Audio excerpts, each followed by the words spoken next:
Okay, so welcome again to Habitat Now. We have our honored guest, Peter Bremers. Welcome, Peter. Peter is going to be sharing a talk today with us about getting personal with Peter Bremers, and we're honored to have him for this weekend, and we appreciate you guys joining us. As of next week, it's going to be a holiday, July 4th, so we're going to take a break on the Zooms for that weekend. I want you guys to all enjoy yourselves on that holiday weekend. So without further ado, I want to welcome Peter. And I'll be running the show for Peter on my end, running the PowerPoint for him. We'll be showing some movies as well as images, and Peter's going to be giving us a talk.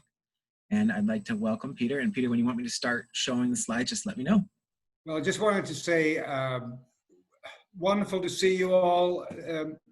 Touches my heart. I'm very happy to see you. I'm in Holland, Janet is in Arizona, and I like that we can all connect this way. So I'm going to start with something that Charles Shepard will definitely recognize, and some of you will recognize as well. It's a little video, and then after that, I will start talking. And whenever you feel like I'm talking too much or too fast or too slow, just cut in or whatever. But we will take a couple of moments in the talk to basically give space to any reactions or questions that you might have. So take it away, Aaron. All right, we're going to start right now. This is our presentation. You should be seeing a full image of Peter Bremers on your screen, and I will start it right away. We're starting with a video of Peter's work, and enjoy the show.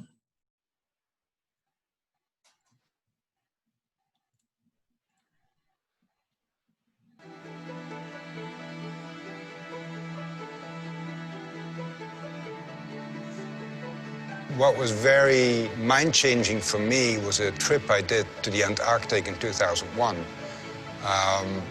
which really made me very aware of how nature and man are connected, how we are part of nature ourselves, even though we tend to forget. You know, we get so busy with our urban life that we almost have to stop in our tracks and literally smell the roses, but also see the roses, see the flowers, and see maybe something that just grows from between the tiles on the pathway. I'm not trying to copy nature.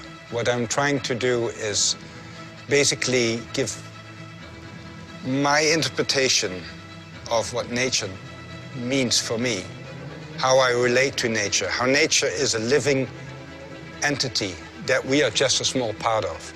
I would say that a lot of ideas just come to me.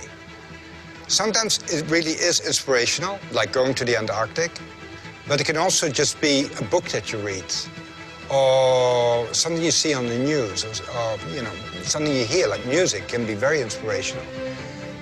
When I go into my studio, I often have a preconceived idea of what I want to make, but a lot of it is very intuitive. The way I work when I make the models for these sculptures is I make them in a block of foam. So everything that's carved away, like in stone or in wood, doesn't come back, it's gone. So that means that every decision you take is irreversible, which I find very comfortable. 13 forms, same shape, all about perception. All have a hole. You look through the hole, you see other pieces. They're all different in atmosphere. They're all different because they are a different material. What I love about this specific one, because it's chrome, it's a mirror. It reflects. So while I'm looking through the hole, I'm in there too. My own being becomes a part of the sculpture I'm looking at. Everything else that's around here is also reflected in the chrome. Now, the interesting contrast is that when you look at the clear crystal piece over there, that almost does the same thing. Like the chrome, it works like a lens. It shifts what you're looking at. How different from having a white marble or having a black marble. There's a stone right there which is called sodalite. It comes from Bolivia. It has beautiful, crystally blue segments in the stone. Very colorful. Very happy stone, I would say. That one over there is onyx that comes out of the Grand Canyon. Very layered, almost like it's painted. So all of these What they do is they make you aware that if you change the periphery of the hole that you're looking through, you're actually looking differently because your feeling is differently, you know.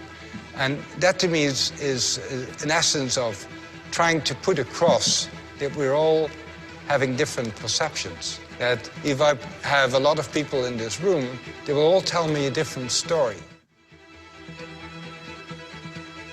The overall title of my exhibition, 2 installations, is Looking Beyond the Mirror.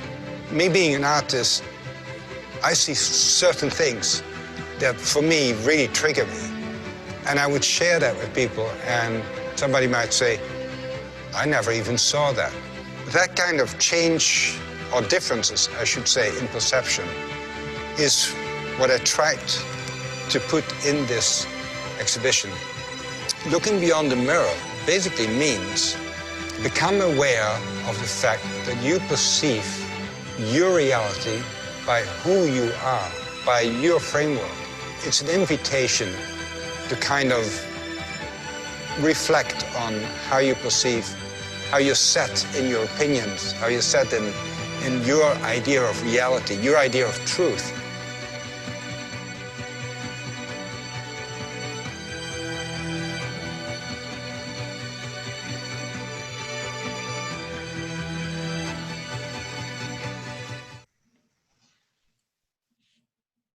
Well, I hope you enjoyed that. Let's start from the beginning. Once upon a time, there was a little boy. I always knew I wanted to create. As a youngster, I wanted to be a fashion designer and an actor on stage and a chef. And then I wanted to be an interior designer. And I think I choose wisely to become a sculptor instead. And I hope you agree with me. I soon discovered I wanted to make light objects. It still intrigues me how light changes what is seen and how, for instance, a prism projects the special colors that together form white light. A sculpture may look dull till it's lit up. Light for me is life. Light brings insights. It illuminates, it reveals what darkness obscures. Showing my work around Europe, I was doing all right, and I could have gone building my career till glass showed up. Kabam! You know, this gorgeous fluid light, shapeable, magical, and elusive, like life itself, allowing the eye to penetrate the material, to see inside and through front and back at the same time, truly four-dimensional. I was hooked. What to do? Stop my career and start learning glass from the beginning on. So I did something different. I tried to learn as much as I could about glass, and I'm still learning. A little known fact, I even applied to be an unpaid assistant to Harvey Littleton. He kindly refused. So I did a workshop with Lino Tagliapietra instead, and that was a great inspiration. Especially working in England for 15 years with my friend and terrific artist Neil Wilkin, who's actually in the image here holding the pipe, was helped me through making growl and double growl to slowly start to understand somewhat this esoteric and mystical material. You see a double growl here. I made tubes, my first idea of putting glass outside. And then, of course, something else had to happen. There came the Antarctic. And wow, being immersed in nature, in the elements, and so far away from the daily humdrum, it was surreal. And actually, I was in Rarotonga in the Cook Islands about 6 years before. And I hiked over the volcanic island, and turning a corner, I saw 1,000 shades of green. I wept as I understood that if there is a God, nature is where it, or he or her, is most present. So the Antarctic was proven to be another revelation for me. Floating sculptures, some translucent and even transparent, or blue or green or white, or simply reflecting the colors of the sky, like orange and gold. To me, that was God's sculpture garden. I found myself rocked to the core and wondered how to put into form what touched me so deeply. So I started sculpting again.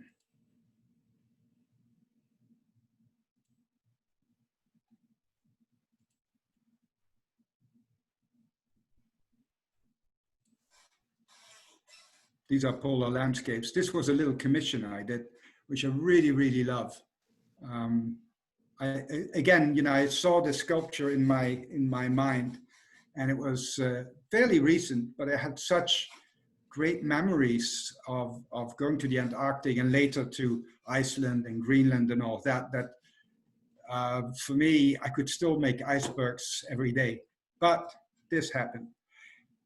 After the cold came the heat. So I'm jumping ahead a bit here. It didn't only just mean heat. It came with another unexpected surprise, Sedona and my beautiful muse, Janet. So hi, sweetie, miss you. Traveling has always been an inspiration. And to absorb the excitement of new landscapes, leaving your footsteps in places that you've never visited before, you know, the sounds and the smells, the animals, the encounters with locals, it's all an adventure. It's exotic, and cultures and their customs and rituals, their tribal art and religious artifacts. It all inspired me, mixed with nature and psychology and philosophy and spirituality. That all kind of fits into what inspires me. Many of those elements are still there, you know. It has transformed me and has transformed my perception of our world and my place in it. The transformation series were the result of that. So everywhere, everything, and everyone can be a source of inspiration. So what means making art? It's actually a strange mix of inspiration, ideas, self-reflection, responsiveness to the world, a lot of dedication, but also honesty and sincerity. You know how when you had a few drinks, every idea that you have seems genius? Well, the next morning you learn to discriminate what has merit and has to be pursued and added to the vast ocean of what has been made in the name of art. Because inspiration has to be believable, a concept has to be accessible, the expression has to be fascinating, the emotion has to be palpable, you know, you want to feel. The work needs to evoke response. It needs to communicate. Art is about communication. It needs to enthrall the viewer, to trigger her or his own creativity. You know, I think art is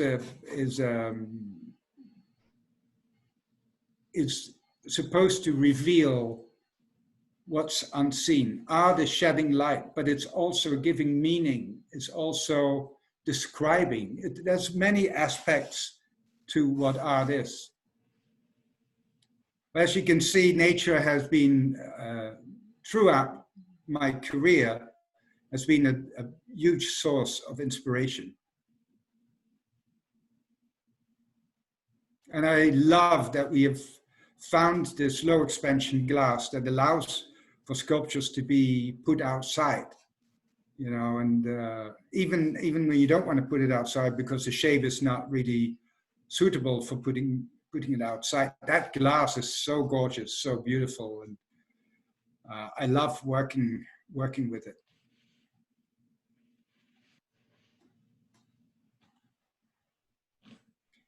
I think we're going to get up to, oh, inward journey. Yes. Like I said, you know, everything that you experience when you travel, it's not just that your outer world changes, your inner world changes as well. And I find that very, very exciting, very intriguing. It's why I made the Inward Journey series, you know, that have to do with transition and transformation.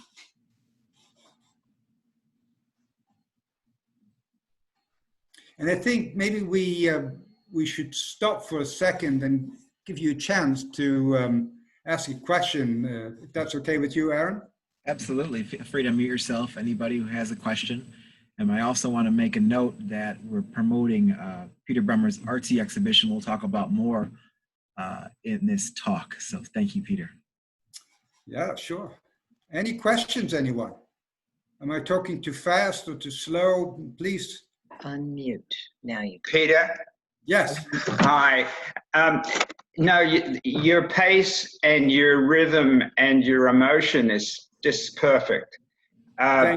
Could you, as you focus on an image, can you give us some idea on the dimensions, please? Well, this one, for instance, is 7 feet. Yeah, some of them are huge. Yeah. Some of them are huge. Some of them work inside nicely, and some are beautiful outside. Thank you. Yes, you're welcome. Thank you, Aaron. Welcome. Anyone else, or shall we continue? What causes the effects of the inside of that piece? No, I haven't. So what happens is the low expansion glass, when it heats up, it does something that you always kind of want to avoid. It's a process called vitrification. So actually the outside of the individual slabs of glass start to change structurally. And the change in the structure looks like a change in color, but what it actually is just that it's a crystallization on a very, very fine level. And that crystallization creates this new, if you like, new color, but it's basically very homogeneous. And if ever a piece breaks, it never breaks on that line. It always just breaks like glass breaks. And thank God that doesn't happen too often. Peter, all right, let's move on. Please, Peter, Yeah. Could you please address how you create the internal structure, you know, which is kind of free floating, but it has a very nice structure to it inside the piece? So when we fill the mold with the individual pieces of glass, I just told you when we heat up those individual pieces, they change on the outside. So they change in structure, which looks like a different color. So by the way we fill the mold, we can manipulate the direction of these pieces.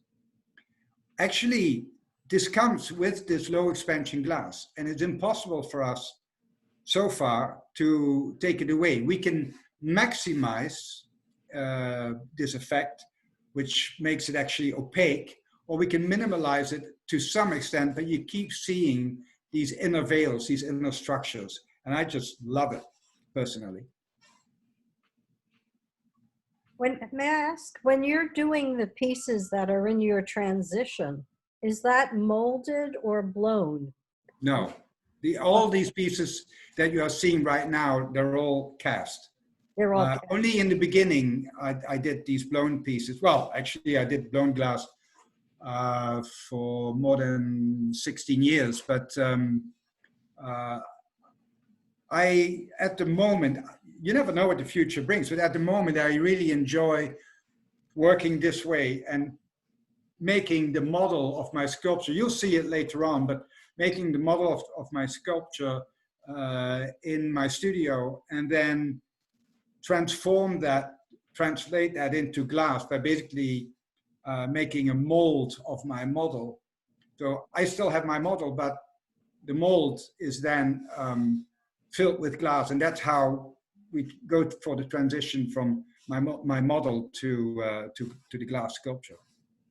Peter, will you clarify what you meant by the word veil? A lot of our clients don't know what a veil is. How do I do this? So you see, when you look at this sculpture, you see that there are these almost like divisions, like there is almost like a Yeah. could be a cloth or something. You know, I call it a veil. It could be a cloth. People have asked me, do you put silk between the glass, which is impossible, it will burn away, or paper? And no, this is what this glass does. It's a typical effect that we get from this material. Right. So basically, it's chunks of glass. Yeah. Veils are, and the chunks are put together in the mold, so they're not sprinkled in like sand. No, on the contrary. Yeah. Exactly. The glass is solid. The glass is solid and cold. You know, and they come in slabs, and by cutting the slabs, we can create certain structures. We have an influence on the structure. Thank you, Peter. So the structure doesn't have to be everywhere either. I'll get to that. You'll see it.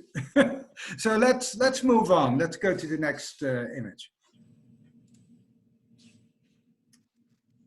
So in abstract sculpture, let's talk a little bit about making sculptures. An abstract sculpture, even if it is the abstraction of a figure, is a composition of lines, volumes, material, color, structure, skin, size, positive and negative space. And each of these elements have their own requirements and meaning. A line, for instance, can be strong or can be very gentle. A volume can be bold. A structure can be intriguing, can pull you in. A color can be warm or cold, attractive or distant.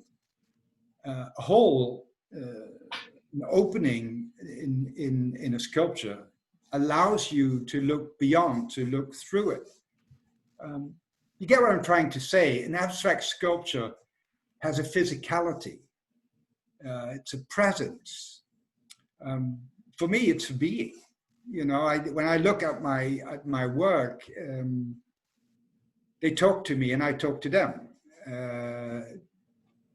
Often the actual creation of the piece is, I would say, is almost like a dialogue between the material and myself, and the topic as well.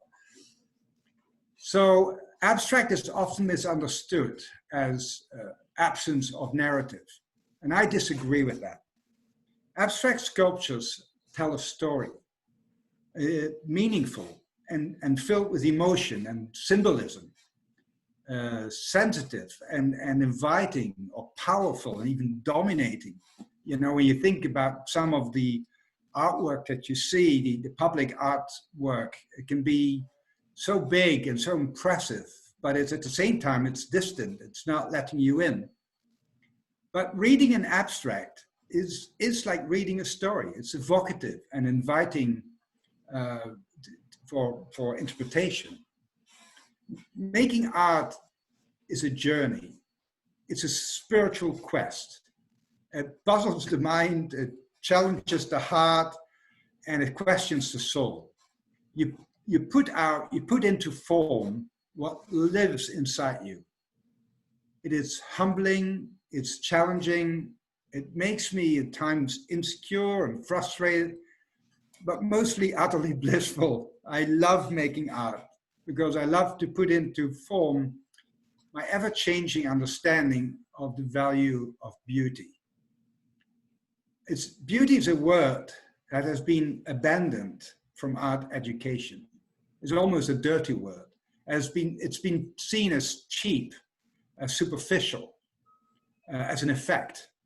Many artists and critics find glass to be too beautiful as a material, as if beauty just means shallow prettiness.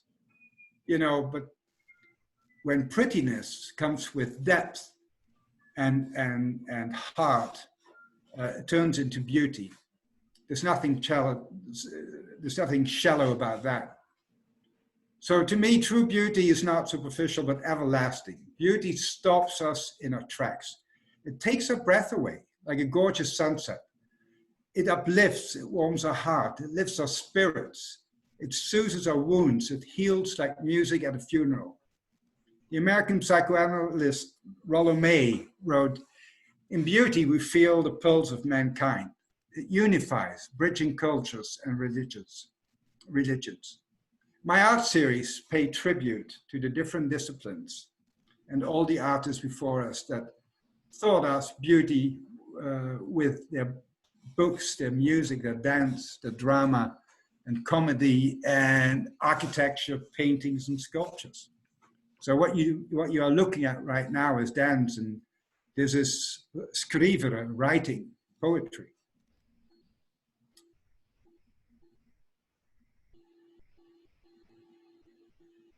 And this is architecture. These pieces are fairly large. Some of them are more than 7 feet. This one's about 5, maybe a little over.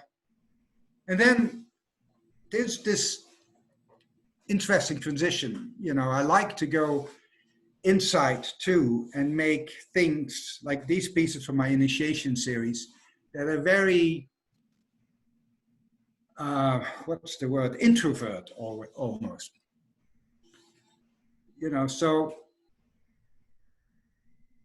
they tell stories and they're sculptures, but the actual sculpting is on the inside. And even though they're introvert, you know, the titles give you a clue. You know, they are about how life is full of initiations, of change, and of moments of aha-alertness, of insight, and of appreciation for life itself and what we do and what we experience. So, although I worked in all materials myself when I was creating my light objects, when I started using glass, I consciously decided not to have kilns or a furnace, but instead make my models and look for master craftsmen, often artists in their own right. And they would help me, and are still helping me, executing my ideas. The good thing about it is that it keeps me free to choose my material and who I want to work with, and not restrict myself by my own limited skills or talents. And it's such a joy to collaborate with these master makers. Like, for instance, my dear friends in the Czech Republic. When I make my models, most of it I do on my own. I have an assistant who I see occasionally. I had a very good assistant who I saw much more, which was Michael Behrens, but you know what happened to him, he became too famous. So, but like here, you know, being in the Czech Republic, the discussing solutions for complicated commissions, hear their opinions on material, and you know, trying to develop new colors and structures together. Honestly, I could not have made any of my large commissions without the help of a team, and often specialists that were brought in from outside as well. Which brings me to this sculpture, Lyrical, my largest commission so far, which I could never, ever have created without these wonderful people, you know, because it was a challenge in many ways. It was nerve-wracking and super exciting. And I love doing commissions because people request things, or people give you opportunities that you may not have ever thought about yourself, you may not have made, you know.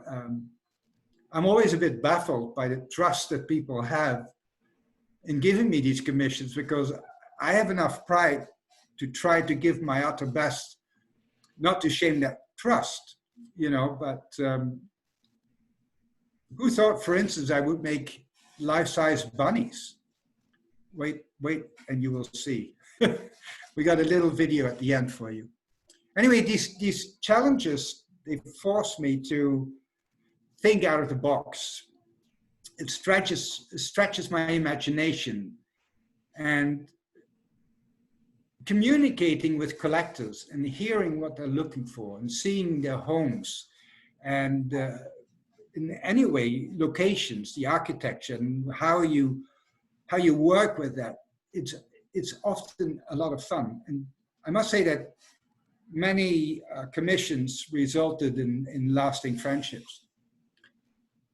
So if any of you have any cool ideas that you might want to see and you think I could be the guy to make it for you, I'd be very, very happy to at least talk to you about it.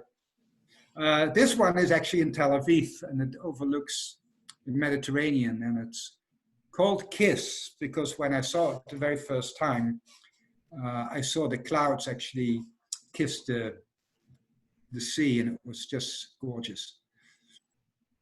And the next image is my newest commission, which was just finished. And I know that the person who asked me to make this is present. And this was also a commission, a dolphin. Oh my God, I had some, how do you make a dolphin? So it's more than just a dolphin, you know. I mean, if you live in Florida, you've seen so many dolphins.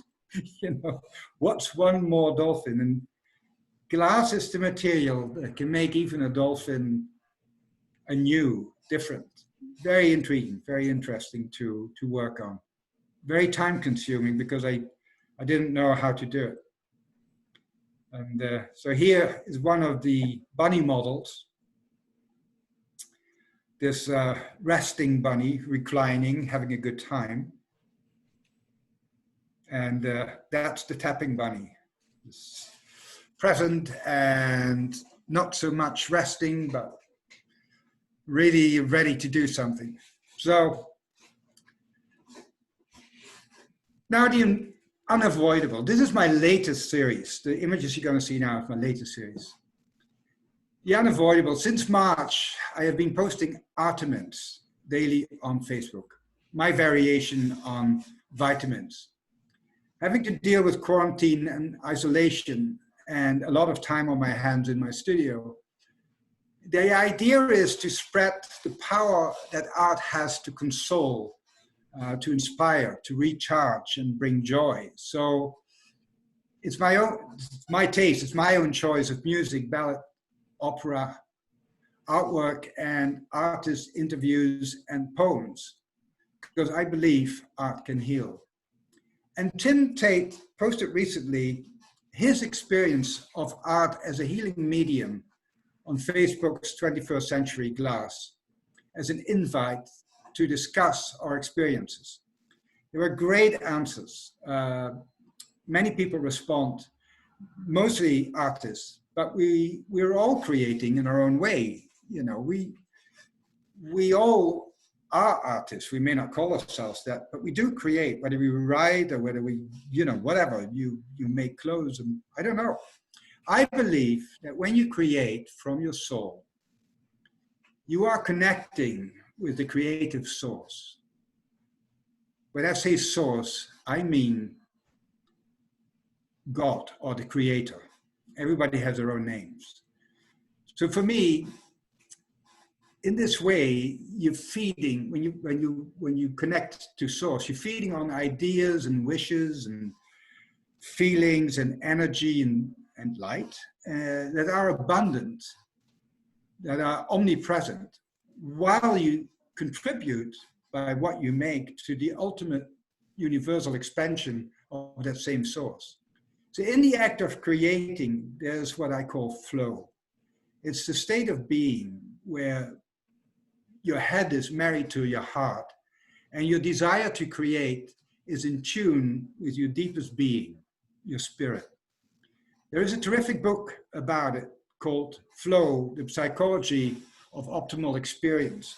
I can't pronounce the writer's name, but it's easy to Google. So Flow, the Psychology of Optimal Experience. The state of flow is pure meditative, while hands and eyes work, almost tirelessly, it is the state of the highest vibration, a totally positive energy which flows into that what we create.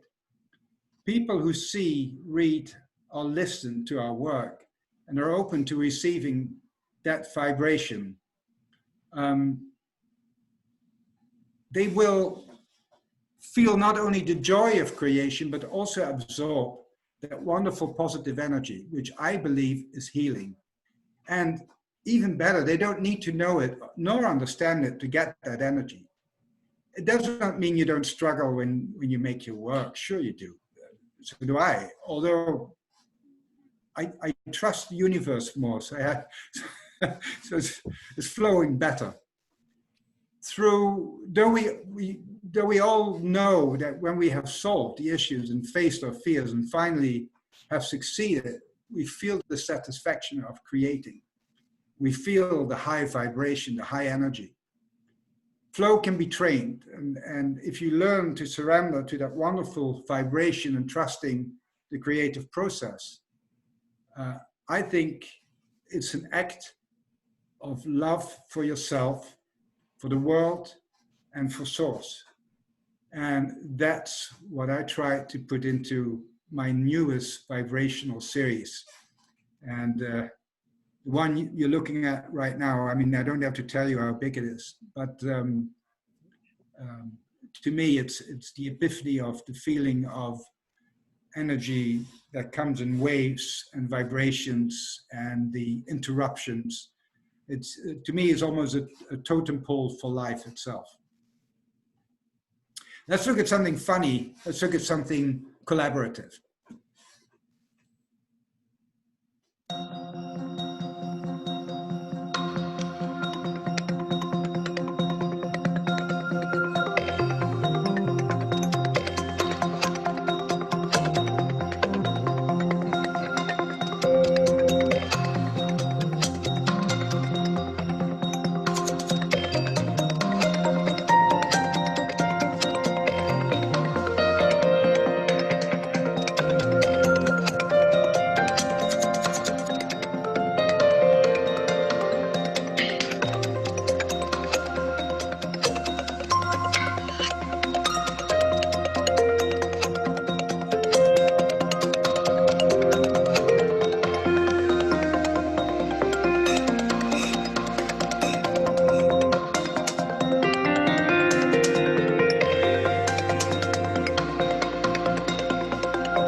So I hope you enjoyed that.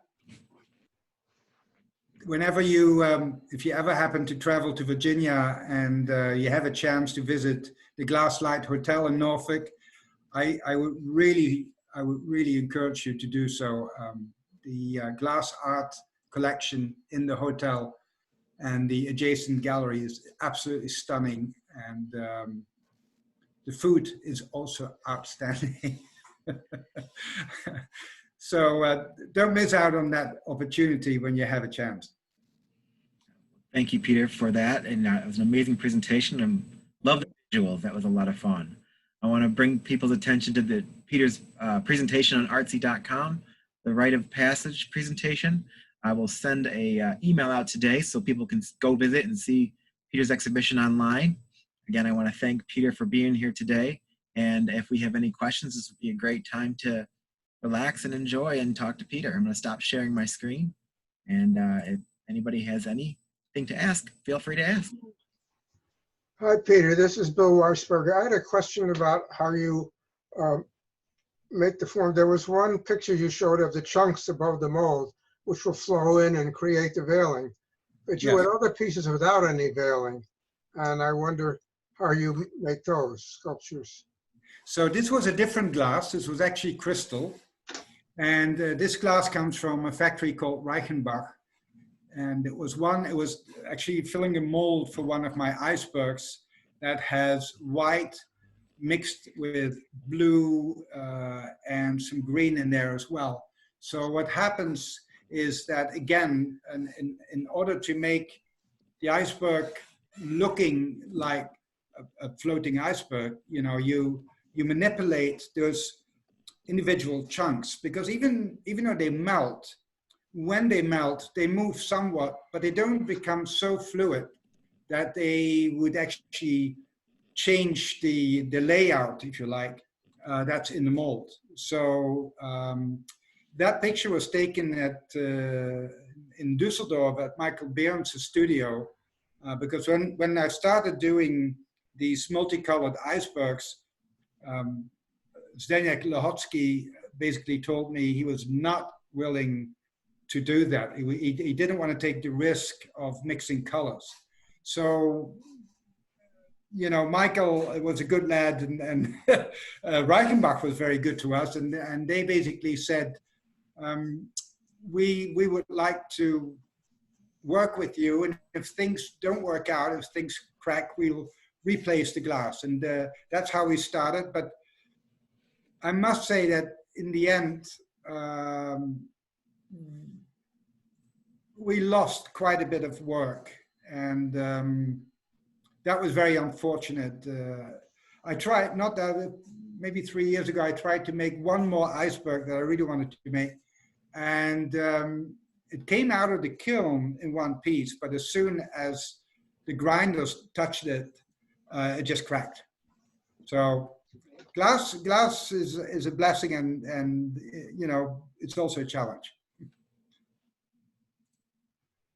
Peter, may I ask, how do you get that intense blue color that looks like it has movement?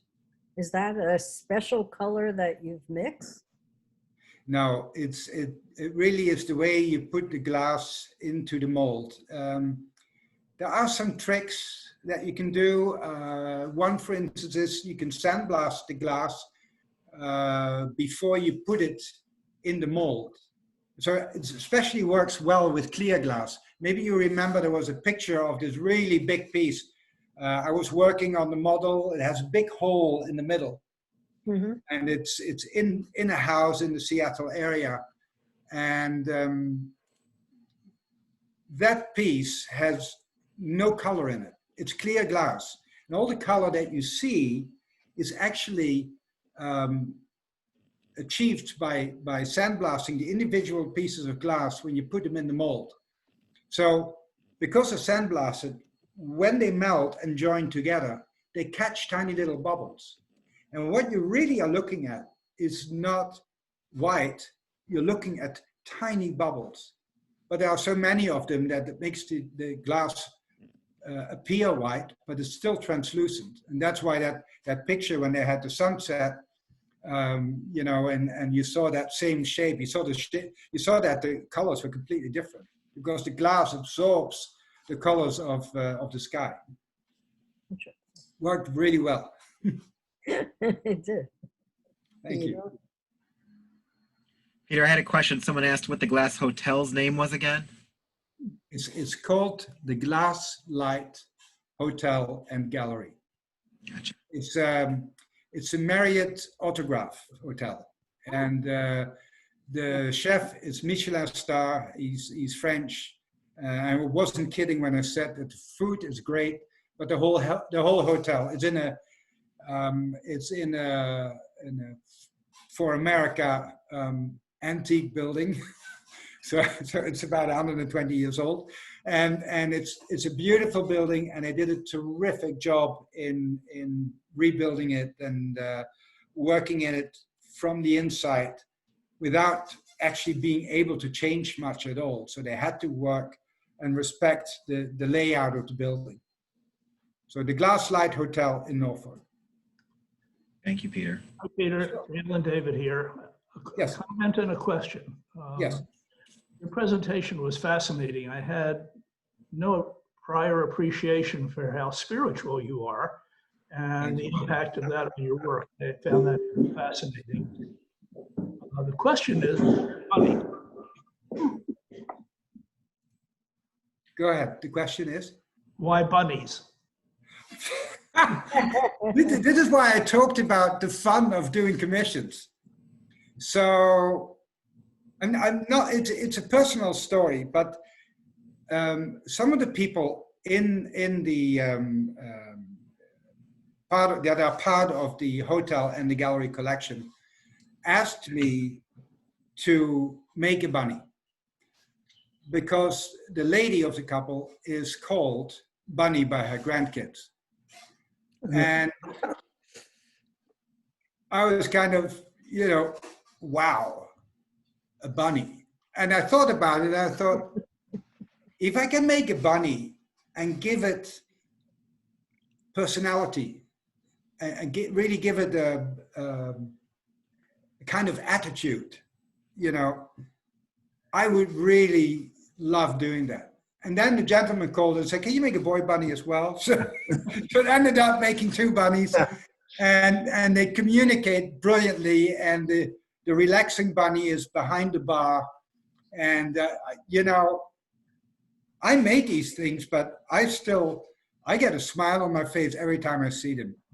And even when I was watching this short video where you see how he put the whole thing together, it was so much fun. And you saw the faces of Zdeněk Lotsky and Robert Husek and how they were laughing. And Zdeněk actually told me, and he's been making my work since 2001, he actually told me that he never, ever enjoyed my work so much as the bunnies. You know, so I have some more ideas for animals that I hope I will have a chance to make. But they have to be, you know, they have to be big because they have to take you away from, oh, what a cute bunny. Mm-hmm. You know. Thank you. You're welcome. Any other questions? I have a question. Hi, Janet. Hi, Peter. Hi, sweetie.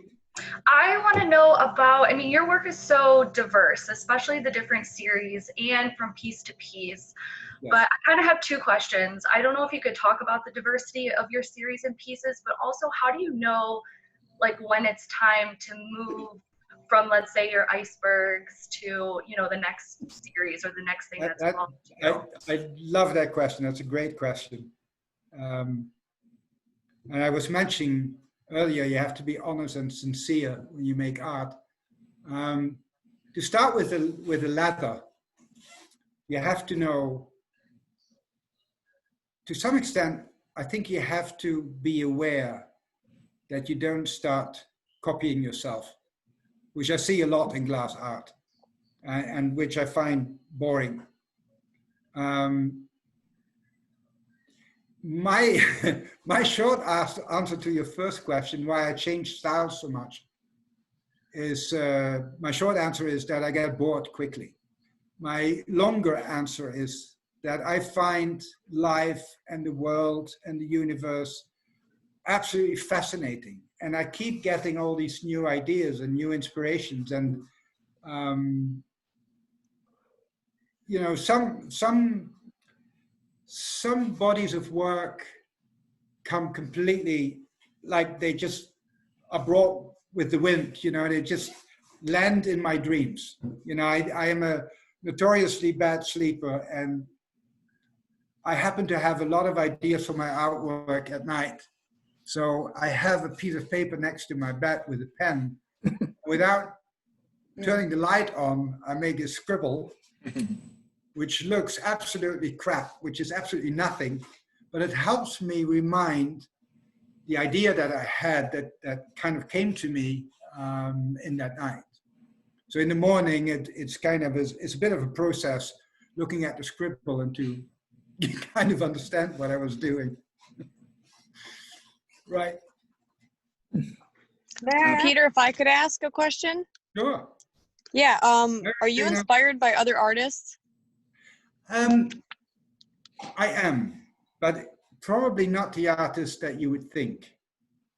I'm inspired, for instance, very much by Lino, because Lino actually changes his style all the time too. He keeps looking for new shapes, for new expressions, for new forms.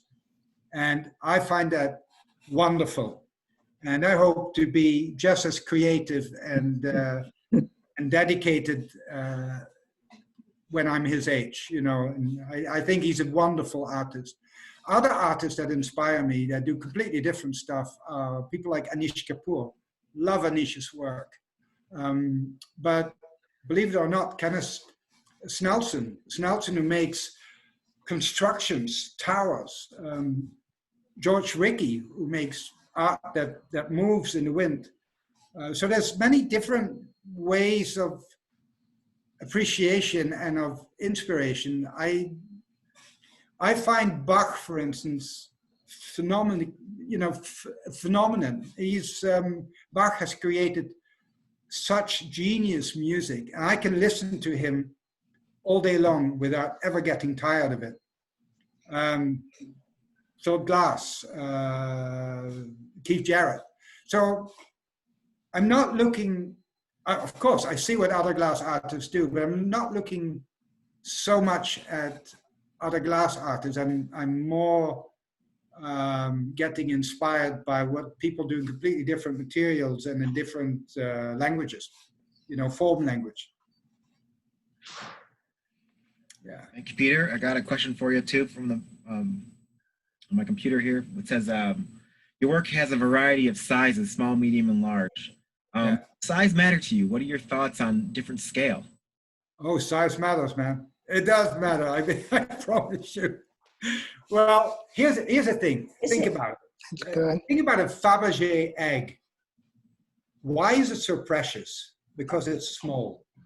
If a Fabergé egg would be, oh, let's say 2 feet tall, it would be gaudy. It would be a kermis, a carnival. It would just be so over the top, you know. So some things need to be small. They become stronger and more, and they get more expression from being strong, and they look more precious.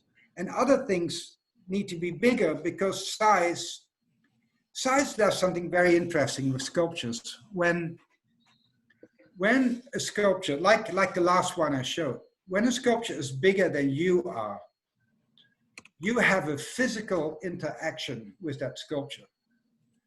You're not looking down on it. You're not really looking up at it. It's like you look at it and it's like you look at another being. And size really matters for that, because if that piece would have been, let's say it would have been 5.5 foot tall, I don't think it would have worked. It would have been a nice piece, but it wouldn't have had the impact. It wouldn't have been so powerful, and it wouldn't have had the narrative, I think, that it has now. And this piece is still in the Czech Republic, and we hope to place it in a museum, but I really want everyone to see that sculpture because it has so much to see. I'm very proud of it, and I'm not I'm not going to hide that, because I think it's probably one of my best of all time pieces I've done. So yeah, size matters. Gotcha. Any more questions? Yeah, Go ahead. go ahead. Go ahead. No, I'm just reading one. Go ahead, ask a question. All right, I just wanted to know, I've seen the abstract and I saw you go to the torsos, and I thought the torsos were very interesting and very amazing, and wondered how you did the, I guess, the accessories to it all. The accessories. Well, yeah, how did you put on, like, put the butterfly wherever, or that one. hole? Yes. Okay, so when I was doing the art series, architecture is an art form, writing and poetry, music, dance. What am I missing here? Anyway, there's 6 of them. But funny enough, painting, drawing, and sculpting are one art form. So I've been thinking a long time about how do I put the two together? How do I do that? How can I bring a painting into a sculpture where it's not, what's the word? Where it's not just a painted sculpture. So what we decided to do was to sandblast, I would almost say tattoos, but the tattoos I used were actually work of other existing artists. So by using those images that people actually do put on their body as a tattoo, like the girl with the balloon, by using those images, I brought all these artists together with the sculpture. But the real fun part of it is that when you look through the colorless glass body, the glass torso, you can actually see those paintings also on the other side. So they're actually painted, they were first sandblasted, so the outline of them was sandblasted in the glass, and then we airbrushed basically, and I had a lot of help from a very dear friend, Sven Pennings, who's also my assistant sometimes, and Sven airbrushed these. So they're not actually prints, they're not exact copies, they were really remade.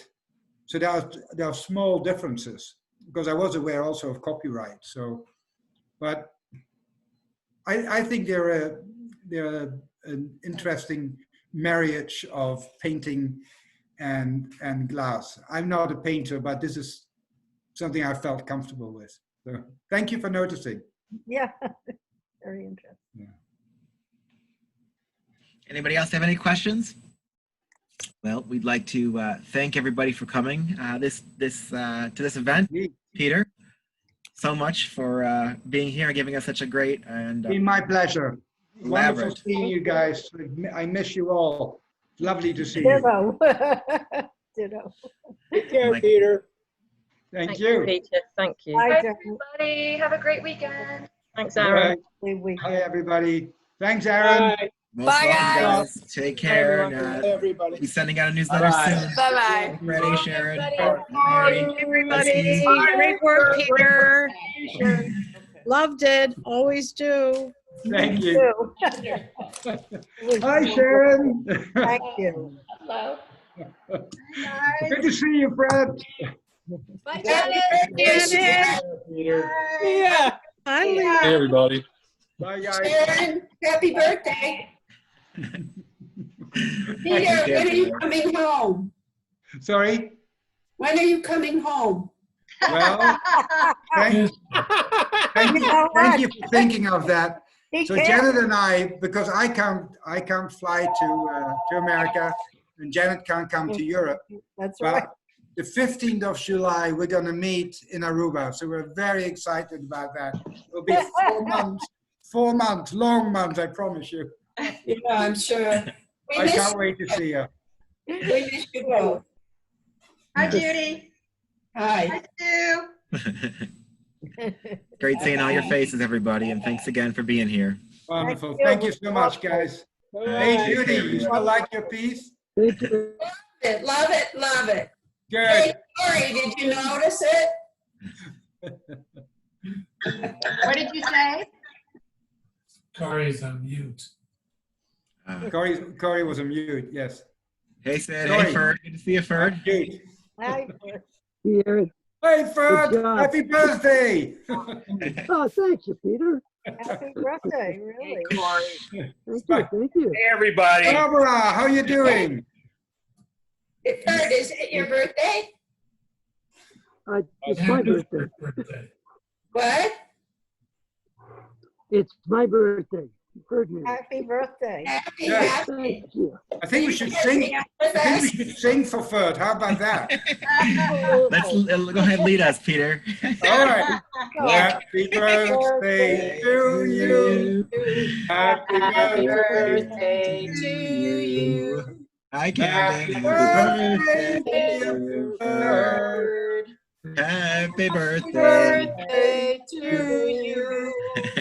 Hey, Barbara. Good to see you. Glad you could be here. 120 years. All